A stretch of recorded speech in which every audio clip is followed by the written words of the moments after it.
This poem is called Lands of Trees and Memories. I wrote this on 3/3/21.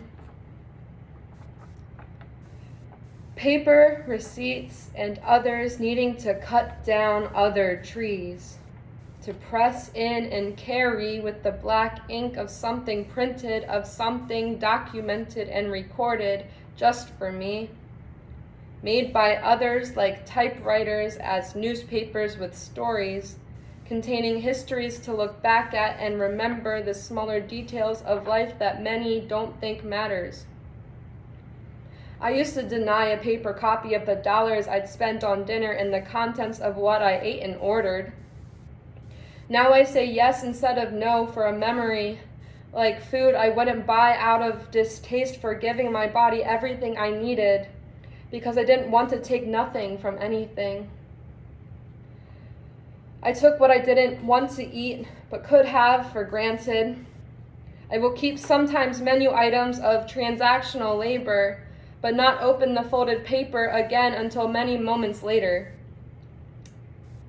That will cater and nourish a nostalgia of a moment that was experienced prior.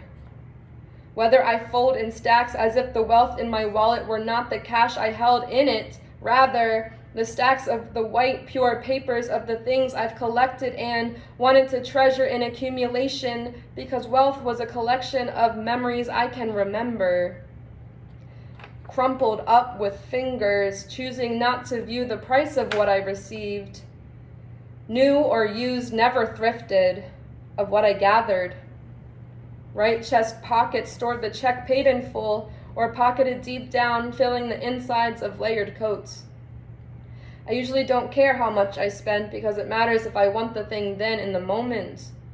Tapping debit gives a loss of my balance in my bank account, because no matter how much I lose, I'm still getting what I want and not fretting about the cash I was so accustomed to keep in my pocket. Storing more wealth than what I could pocket. In the end, the price tags don't matter. The things you have matter, paid in full for what you earn from the work you already put in. I was sometimes selfish to keep my money all to myself. I want to think of others' needs and give back a mode and method of life in circulation so others can represent a participation with a motivation from a reaction of another human to know they mattered, to receive support I could offer, to lay a foundation of water into soil, to pave a path for others to use it like streaming services for music. But someone must pay to add you on their account, to have a place in the world for bodies to count. Like votes count the paper ballots sharpied in on with those who could show up, because the government's breath is like the U.S. Mint. Not everyone gets a paper copy. So everyone gets a fraction of their work rightfully deserved, although digital money serves me and doesn't serve all accessibly. The poor and the hungry, the very people who actually talk to you on the streets of cities, who the natives are blind to, but are fully aware of the realities, yet ignore these abnormalities that needs conscious focus to fix these systemic institutional atrocities, and focus on helping create a world of justice and equity to establish inclusive equality. And though the people in power are selfish not to care, I was selfish of not sharing my own wealth with a perspective that didn't serve all just me. And now I act selflessly, choosing the objects I need for my everyday living. Money is just an object and everything is replaceable. In a way, I do appreciate my debit card.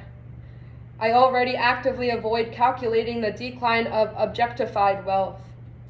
Now I found all my receipts for my goodies I enjoyed spending money for, a give and receive. Places not only gave me her fruits I needed to harvest for energy, but now I have all of the memories made from breathing trees to create stories from the spaces I walked into for a person to hand me a piece of paper with a weight so heavy of sentimentality that I couldn't have just crumpled it up, thrown into a trash can, to be thrown into a dumpster, to be transported on a truck, to be dumped out at a landfill filled with things we don't want. Of course, we must throw away in order to have new.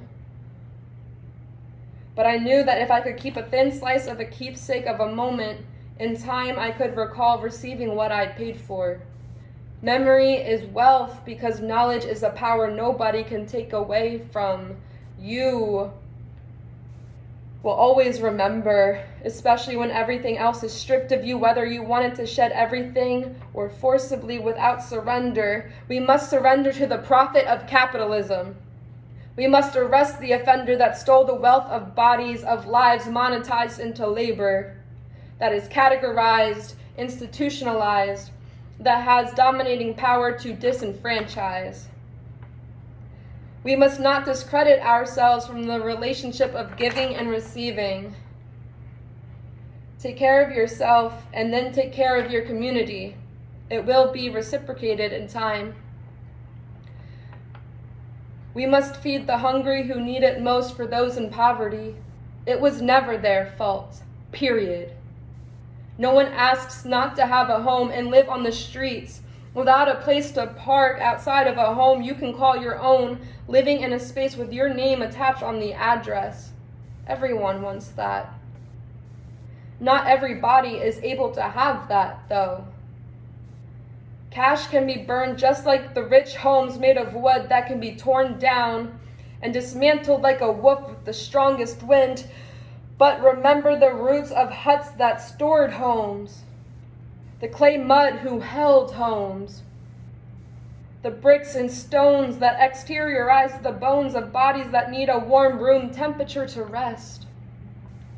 Money buys houses for lives to seek shelter in all different forms of weather, whether or not we have the autonomy or not to decide or not to have agency.